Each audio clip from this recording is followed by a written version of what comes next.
পিল খেয়ে মাসিক বন্ধ রেখে রমজানের রোজা রাখা যাবে কিনা? অনেক মা বোনরা এটা করেন। রমজানের রোজা যাতে ভাঙতি না পড়ে, যাতে রোজা রাখতে পারেন, কোরআন তেলাওয়াত করতে পারেন, নামাজ রোজা করতে পারেন, সেজন্য অনেকে ওষুধ খেয়ে নেন, মেডিসিন খেয়ে মাসিক বন্ধ করে দেন। তাদের এই কাজটা জায়েজ হবে কিনা? এটার উত্তর হলো, এই মেডিসিন গ্রহণ করার ফলে যদি আপনার শরীরে উল্লেখযোগ্য কোনো প্রকার সাইড এফেক্ট না পড়ে, ক্ষতিকর কোনো কিছু না হয়, তাহলে সেক্ষেত্রে আপনার জন্য এটা জায়েজ হবে। কিন্তু যদি আপনার শরীরে কোনো ক্ষতি হবে এরকম মনে হয় ওষুধটা সেবন করার মাধ্যমে, তাহলে নিজের ক্ষতি নিজে করবেন, এরকম কাজ করা জায়েজ নেই। আল্লাহ বলেছেন, ওয়ালা তুলকু বিআইদিকুম ইলা তাহলুকা, তোমরা নিজেদেরকে ধ্বংসের দিকে ঠেলে দিও না। এই জন্য আপনার জন্য এরকম মেডিসিন গ্রহণ করা জায়েজ হবে না।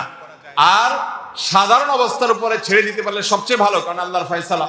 আপনি ইবাদত করে যে সওয়াব পাচ্ছেন, আপনার ইবাদতের নিয়ত ছিল, কিন্তু আল্লাহ ফয়সালা অসুস্থ হয়েছেন, করতে পারেন নাই, আল্লাহ আপনাকে সমান সওয়াব দিবেন ইনশাআল্লাহ।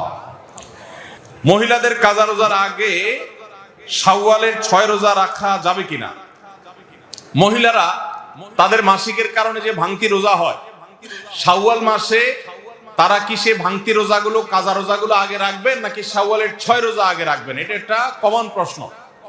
এই প্রশ্নের উত্তরে আমরা বলতে চাই, অনেক উলামা ইকরাম বলেছেন যে যেহেতু নবী করিম সাল্লাল্লাহু আলাইহি সাল্লাম শাওয়ালের 6 রোজার ফজিলত পাওয়ার জন্য রমজানের রোজা রাখাটাকে শর্ত দিয়েছেন, এবং বলেছেন, মান সামা রমাদান সুম্মা আতবাআহু সিত্তাম মিন শাওয়াল, যে ব্যক্তি রমজানের রোজা রাখলো এরপরে শাওয়ালে 6টা রোজা রাখলো, কানা কাসিয়ামিদ দাহার, সে সারা বছর রোজা রাখার সওয়াব পাবে।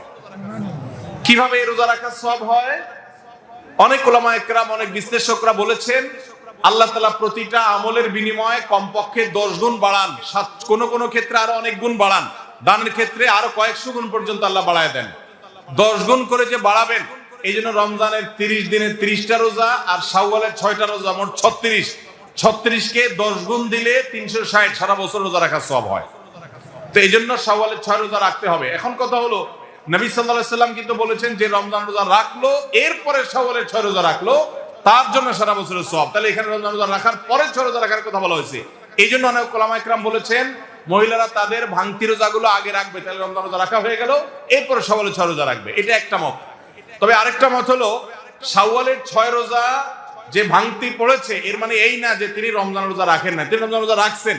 এগুলো তো আল্লাহর নির্দেশে, কারণ তিনি রাখতে পারেন না, যেহেতু তিনি অসুস্থ মাসিক। তো এই জন্য তিনি এগুলো পরে রাখলেও শাওয়ালের 6 রোজার সওয়াব তিনি পাবেন। কারণ শাওয়ালের 6 রোজা তো শাওয়াল মাসে না রাখলে আর হবে না, পরে রাখলে আর হবে না, কিন্তু এই কাজাগুলো তো পরে রাখলেও আদায় হবে। তো উত্তম হলো কাজা আগে করে যদি শাওয়ালের 6 রোজা রাখতে পারেন সবচেয়ে উত্তম, না পারলে অন্তত শাওয়ালের গুলো আগে রেখে রাখলেও আশা করতে পারেন আল্লাহ তাআলা শাওয়ালের 6 রোজার ফজিলত দিবেন। আসসালামু আলাইকুম ওয়া রাহমাতুল্লাহি ওয়া বারাকাতুহু।